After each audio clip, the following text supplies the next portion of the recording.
जैसे ये देखिए, ये वही गोबर है जो बोरी के अंदर था।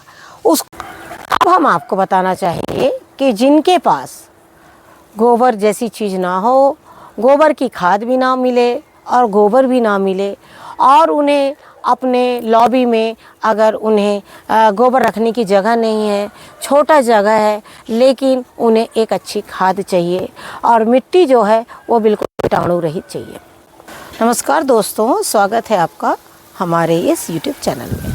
दोस्तों, आज हम आपके फिर से कुछ सवाल लेकर आए हैं, लेकिन उस सवाल को बताने से पहले हम आपको ये बोलना चाहेंगे कि आपका जवाब देने में हम थोड़ा सा लेट हो गए। और लेट होने की वजह यह है कि जिस तरह से हमारे यहाँ भी शादी ब्याह का माहौल है और बहुत ज़्यादा शोर शराबा है। शोर शराबे की वजह से क्या होता है, कई बार हम प्रैक्टिकल तो दिखा पाते हैं, लेकिन उसमें आवाज़ जो है वो क्लियर नहीं आती है, तो उसमें भी जो है वीडियो बनाने में बहुत ज़्यादा परेशानी होती है। लेकिन आज मैं आपको ये बताना चाहूँगी, सबसे पहले गोबर की खाद। जब भी हम गोबर की खाद डालते हैं, ये कई दिनों से इसका हमें सवाल आ रहे हैं। पिछले साल भी कई ऐसे सवाल आए कि क्या आप ताज़ा गोबर डालते हैं, और आप लोग को देखने से ऐसे ही लगता है कि वो गोबर ताज़ा है। लेकिन आपको मैं ये बताना चाहूँगी कि ताज़ा गोबर तो इस्तेमाल करना ही नहीं चाहिए। ताज़ा गोबर आपके पौधों को जला सकता है, लेकिन ताज़े गोबर को किस तरह से इस्तेमाल करना वो भी मैं बताऊँगी। और आज मैं गोबर, जिनके पास गोबर है या जिनके पास गोबर नहीं है, या जो गोबर में एक्स्ट्रा चीज़ नहीं मिला सकते, वो तीनों चीज़ों को ध्यान में रखते हुए मैं आपको बताना चाहूँगी। हालांकि हमने इस पर कई वीडियो शेयर किए हुए हैं, आप वो भी हमारे वीडियोस देख सकते हैं। आपको इसमें से कुछ ना मिले तो आप उसमें से भी देख सकते हैं, लेकिन हम पूरी कोशिश करेंगे आपको इस वीडियो में बताने की। जैसे मैं आज आपको बिल्कुल अच्छी तरह से दिखाना चाहूँगी, और जिस तरह से मैं बिल्कुल गोबर को तैयार करके रखती हूँ, फिर किस तरह उसे बनाती हूँ, मैं सारा कुछ बिल्कुल स्टेप बाय स्टेप आपको दिखाती हूँ। ये देखिए, ये है गोबर की बोरी, और ये गोबर कम से कम 3 से 4 महीने हो गए मेरे इसी तरह से बोरी में बंधा हुआ है। मैं एक ही बार कुछ बोरी गोबर जो है वो डंप करके मंगवा लेती हूँ, और इस तरह से उन्हें बोरियों में बांध के रख देती हूँ। बोरी में बांध के रखने की 2 वजह है। पहली वजह तो ये है कि गोबर में बहुत ज़्यादा मच्छर आपके पनपेंगे नहीं। दूसरा है कि गोबर के अंदर एक मॉइस्चर बना हुआ रहेगा। और तीसरा ये है कि आपको देखिए, गोबर की थोड़ी महक तो आती है, तो आपको वो भी महक जो है वो नहीं आएगी। और एक अच्छी बोरी के बांध के रखने के बाद नीचे आप चाहे तो कोई थर्मोकोल या कोई प्लास्टिक नीचे रख दीजिए, जिससे अगर उसमें कुछ पानी रिसे तो वो भी आपका पानी जो है आपके फर्श में ना जाने पाए। हालांकि ये बोरी मैंने छांव में रखा था, आप लोग को दिखाने के लिए मैंने इसे बाहर निकाला है। कोशिश करिए कि इन बोरियों को छांव में रखें। छांव में रखने से आपका गोबर बहुत अच्छा तैयार होगा। उसके बाद हम आपको बताते हैं कि क्या करना है। जैसे ये देखिए, ये वही गोबर है जो बोरी के अंदर था, उसको मैंने इस तरह से निकाल लिया है। अब इसको निकालने के बाद आपको इस तरह मलने की ज़रूरत नहीं है, कुछ नहीं, ये सिर्फ हम आपको दिखा रहे हैं कि ये काफ़ी पुराना गोबर है और वो इस तरह से हो गया है। अब हम क्या करेंगे, आपके पास जितना भी गोबर है, कितनी भी बड़ी बकेट है, वो आपके ऊपर में है। ऐसा कुछ नहीं कि हमें कितना चाहिए और क्यों चाहिए। और इसमें ये देखिए, इस तरह से आप पानी को डाल दीजिए। आपने ये पानी डाल दिया। अब इस पानी को आप एक लकड़ी की सहायता से, आप इस पानी को एक लकड़ी की सहायता से ऐसे चला लीजिए। आप देखिएगा कि कल इस गोबर का पानी जो है बिल्कुल कलर आ जाएगा, और आप उस पानी को आप थोड़ा थोड़ा पौधों में डालना शुरू कर दीजिए।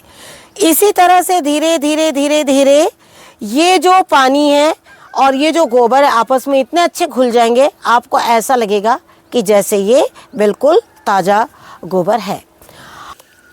अगर आपके पास इतना पुराना गोबर ना हो तो आप क्या करेंगे। तो अब हम आपको ताज़े गोबर की भी बताते हैं प्रैक्टिकली करके कि ताज़े गोबर को आपको किस तरह से बनाना है। अब मान लिया आपके पास में इतना पुराना गोबर नहीं है और आपको गोबर भी डालना है, तो आप क्या करेंगे। हमने इस पर वीडियो शेयर किया हुआ है आप लोगों को इसके पहले भी। अगर आपने वो वीडियो देखा होगा तो बहुत अच्छी बात है, और नहीं देखा होगा तो हम फिर से आपको लिंक शेयर करेंगे। ये देखिए, ये है बिल्कुल ताज़ा गोबर। ताज़ा गोबर जो है वो बिल्कुल अलग लगता है।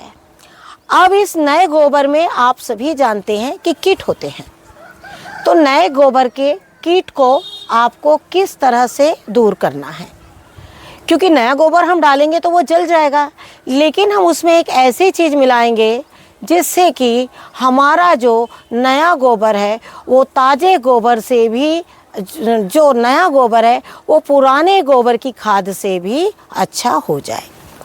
तो ये देखिए, ये कुछ नीम के पत्ते हैं, इसको हमने पीस लिया है मिक्सर ग्राइंडर में। देखिए इस तरह से ये है नीम के पत्ते। ये देखिए, आपको कम से कम 5 किलो गोबर में कम से कम 100 ग्राम नीम के पत्ते, 250 ग्राम नीम के पत्ते, या उससे ज़्यादा भी मिल जाए तो आप नीम के पत्ते ले सकते हैं। लेकिन आपके गार्डन में छोटा पौधा है तो आप उसमें नीम के पत्ते कम भी है तो थोड़ी क्वांटिटी में आप बना के रख सकते हैं। इस तरह से आप इसमें नीम के पत्तों का जूस जो है वो आप डाल लीजिए। इसको डालने के बाद हमने उसमें एक चीज़ बताई थी, वो है गोधन अर्क, लेकिन ये ऑप्शनल है। जो लोग यूज़ कर सकते हैं वो करें, और जो नहीं कर सकते हैं वो इस चीज़ को स्किप भी कर सकते हैं। तो आपने ये 2 चीज़ को मिला ली है। इसको मिलाने के बाद आपको इसे अच्छी तरह से मिला के रख देना है। आप इसे मिला के आप रख दीजिए। आप नीम के पत्ते ज़्यादा से ज़्यादा भी मिला सकते हैं। आप 5 किलो गोबर का बनाइए, आप 7 किलो, 10 किलो, लास्ट टाइम हमने 7 किलो करीबन गोबर का मिलाया था, वो भी हम आपको बता रहे हैं। लेकिन आप इसको जितना भी बना सकते हैं। इस तरह से आपको क्या करना है, इसे मिला के और ढक कर और एक डार्क प्लेस में 15 से 20 दिन के लिए इसे रख देना है। 15 से 20 दिन के बाद इसमें आप पानी मिलाकर, कम से कम अगर आपके पास 5 किलो गोबर है तो कम से कम उसमें 20 लीटर पानी मिलाकर और सभी पौधों में डालिएगा। आप देखिएगा आपकी मिट्टी भी बहुत अच्छी हो जाएगी और आपके पौधे भी बहुत अच्छे हो जाएंगे, कारण आपको उसमें गोबर भी मिल रहा है और आपको उसमें गोबर की खाद भी मिल रही है और आप उसमें नीम भी मिल रहा है। चाहे नीम खली बोलिए, मतलब कि नीम पत्ते से आपको सारी चीज़ जो है वो पूरी हो जाती है उसमें।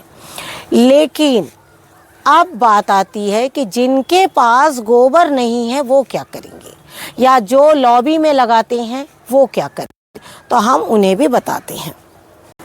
अब हम आपको बताना चाहेंगे कि जिनके पास गोबर जैसी चीज़ ना हो, गोबर की खाद भी ना मिले और गोबर भी ना मिले, और उन्हें अपने लॉबी में अगर उन्हें गोबर रखने की जगह नहीं है, छोटा जगह है, लेकिन उन्हें एक अच्छी खाद चाहिए और मिट्टी जो है वो बिल्कुल कीटाणु रहित चाहिए। उसमें ऐसे कीट चाहिए जो हमारे पौधे के लिए फ़ायदेमंद है, और ऐसे कीट बिल्कुल नहीं चाहिए जो हमारे पौधे को नुकसान करते हैं। सबसे बड़ी बात तो ये है कि पौधे में हमें मिट्टी अच्छी होनी चाहिए। जब तक जड़ को हम अच्छी मिट्टी नहीं देंगे पौधा आगे नहीं बढ़ेगा, और जब पौधा आगे नहीं बढ़ेगा तो वो अपना भोजन तैयार नहीं करेगा। तो आपको क्या करना है कि सबसे पहले जिनके पास गोबर नहीं है वो वर्मी कंपोस्ट ले लें, केचुए की खाद जिसको बोलते हैं वो ले लें, और उसमें आप, क्योंकि देखिए नीम खली और नीम के पत्ते दोनों चीज़ अलग हो जाएगी।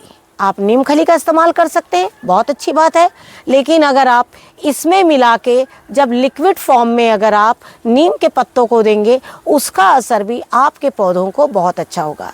जैसे कि आप देख रहे हैं प्रतिदिन हम गोभी की हार्वेस्टिंग कर रहे हैं और हमारे गोभी के फूलों में कोई कीट अब तक नहीं आया है।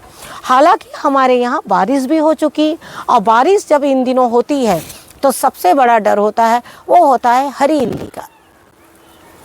तो वो सारी चीज़ें भी अब तक पौधों से बिल्कुल नहीं है पौधों में, क्योंकि समय समय पर हम नीम पत्ते का भी छिड़काव करते हैं। नीम पत्ता अपने आप में इतना पावरफुल होता है। आप पानी 20 लीटर करीबन ले लीजिए, 10 लीटर ले लीजिए, 20 लीटर ले लीजिए, वो आप अपने गार्डन देखकर जितना भी ले सकते हैं। एक पौधे में 1 मुट्ठी वर्मी कंपोस्ट के हिसाब से आप ले सकते हैं, क्योंकि इसका देखिए गोबर तो ऐसे हमें मिल जाता है, थोड़ा ज़्यादा भी हो गया, पुराना गोबर है तो पौधे को कोई नुकसान नहीं होता है। लेकिन जब वर्मी कंपोस्ट आप खरीदते हैं और ख़रीदने के बाद आप उसको अननेसेसरी फेंक नहीं सकते, आपको अपने हिसाब से एक पौधे में जितना डालना है उतना भिगाइए। एक पौधा आपका इतना वर्मी कंपोस्ट लेता है, 1 मुट्ठी काफ़ी होता है इतना, बशर्ते वो वर्मी कंपोस्ट अच्छा हो। ये ना हो कि वर्मी कंपोस्ट के नाम पर सिर्फ एक वो काली चीज़ आपको मिल रही है और वो वर्मी कंपोस्ट के नाम से जानी जा रही है। वर्मी कंपोस्ट आप 5 लीटर से 10 लीटर पानी में आप मिला लीजिए, और उसी में आप नीम के पत्तों का रस, नीम के पत्तों की चटनी आप मिला लीजिए। नीम के पत्तों की चटनी अगर आप 1 केजी भिगा रहे हैं वर्मी कंपोस्ट, तो उसमें 100 से 250 ग्राम तक के पत्ते कम से कम मिला लीजिए। आधा किलो भी अगर पत्ते हो गए तो कोई नुकसान नहीं है। पानी को थोड़ा पतला कर लीजिएगा। अगर हम पानी 10 लीटर मिला रहे हैं तो पानी आप 20 लीटर मिला लीजिए। पानी की क्वांटिटी, अगर आपको नीम के पत्ते ज़्यादा मिल जा रहे, 1 केजी भी नीम के पत्ते मिल जा रहे, तो आप उसको पीस के चटनी बना लीजिए, और चटनी बना के वर्मी कंपोस्ट में मिला लीजिए। और जो हमने 10 लीटर पानी बोला है उसके जगह आप सीधा 20 लीटर 30 लीटर पानी कर लीजिए, और हर पौधों में बिल्कुल डाल दीजिए। डालने के बाद आप देखिएगा आपकी मिट्टी कुछ कीटों से मुक्त हो जाएगी। इस तरह से आपको वर्मी कंपोस्ट और गीले ताज़े गोबर की और पुराने गोबर की, हमने तीनों खादें आपको बताई है पौधों में डालना। लेकिन पिछली बार जो हमने वीडियो बनाया था आपको 15 दिन के गैप में दिया था, 20 दिन के गैप में दिया था। अगर आप लोग को इसमें कोई त्रुटि लग रही होगी तो आप हमसे कमेंट सेक्शन में पूछिएगा, हम आपको लिंक शेयर करेंगे। और नहीं तो आप हमारे पुराने वीडियोस देखिएगा, उसमें हमने इस वीडियो को 20 दिन बाद वो गोबर कितना अच्छा तैयार हुआ है नीम के पत्ते में मिलने के बाद, वो चीज़ आप देखिएगा उसमें कि एक ताज़ा गोबर जो बिल्कुल टाइट था, गट्ठा था, नीम पत्ते जाने के बाद उसमें ऐसे कीट पैदा हुए जो गोबर को बिल्कुल अपने आप बिल्कुल घोल दिए। हालांकि हमने उससे कुछ नहीं किया, पानी नहीं मिलाया, लेकिन गोबर अपने आप में एक पल्प की तरह तैयार हो गया था। तो आप वैसा ज़रूर करके देखिएगा, और याद रहे कि गोबर में पानी नहीं मिलाना है, सिर्फ वर्मी कंपोस्ट में और ये सूखी गोबर में ही आपको पानी मिलाना है। तो इस तरह से खाद बनाते रहिए और अपने पौधों में डालते रहिए। और अगर आपको और भी कुछ पूछना है तो आप हमसे पूछ सकते हैं। एक चीज़ का हमेशा ध्यान रखिए, जब भी कोई भी आप खाद बनाएं, चाहे वो वर्मी कंपोस्ट को लेके, चाहे ये बहुत पुरानी खाद को लेकर या फिर नई गोबर को लेकर, इन्हें धूप में बिल्कुल भी ना रखें। अगर आप धूप में रखेंगे तो आपकी जो खाद है वो ख़राब हो जाएगी, और जो इसमें अच्छे कीट बनने वाले होंगे वो धूप की वजह से वो कीट जो है वो नहीं बन पाएंगे। इसलिए ध्यान रखें कि खाद को हमेशा डार्क प्लेस में रखकर और उसे ढक कर हमेशा रखें, ना खाद को खुली रखें और ना ही उसे धूप में रखें। दूसरी चीज़ आपको एक याद रखना है चीज़ों को, कि जो भी खाद आप बनाते हैं हर दूसरे दिन उन्हें आकर चलाया ज़रूर करें। ये नहीं कि आपने उसे बना दिया है और 20 दिन के लिए उसे छोड़ दिया है। देखिए ये पानी है, ये कच्ची खादें हैं, अगर हम इन्हें नहीं चलाएंगे तो कई बार फफूंदी जैसी चीज़ आ जाती है या कोई कीट आ जाता है, तब हम बोलते हैं अब ये हमारे पौधे में डालने लायक नहीं है। तो आपको इन सारी चीज़ों का ध्यान बिल्कुल रखना होगा। कई बार ये छोटी छोटी चीज़ें हम अपने वीडियो में अगर बताना भूल भी जाते हैं, लेकिन आपको इन चीज़ों का बिल्कुल ध्यान रखना है। Thank you very much. नमस्कार। जय हिंद, जय भारत।